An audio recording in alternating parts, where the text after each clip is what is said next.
ايه رايك صحيح يا عمر اخيرا كده في موضوع مرموش؟ انا كنت عمال افكر مع نفسي يعني مش شايف ان في امل يلعب في الفريق ده. بس انا ده كان رايي من اول يوم راح فيه الصراحه. انا كان نفسي يروح اي فريق تاني غير السيتي.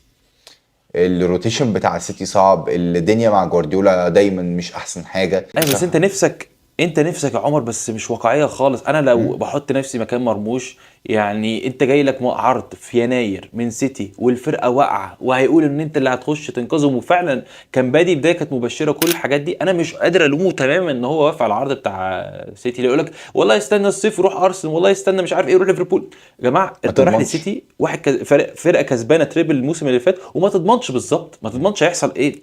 وعرض كان كويس سواء ماديا وسواء انت وممكن بتلعب فريق كبير تتصاب جدا بالظبط جدا زي ما جدا. انت بتقول. بالظبط.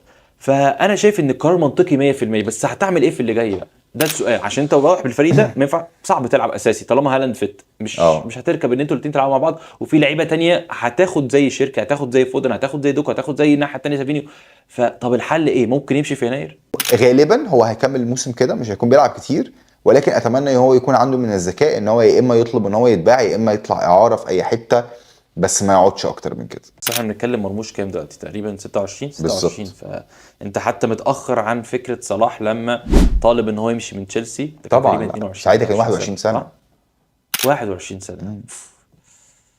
يعني ربنا يسهل يجي اي اصابه كده ولا حاجه، واحد مش قصده حاجه، بس اي فرصه ان هو يلعب، عشان هو فعلا محتاج دقايق قبل ما يكون محتاج اي حاجه تانية. شوف لما نزل في الكاس جاب جون حلو جدا على طول في كاراباو كاب تقريبا قدام سوانزي.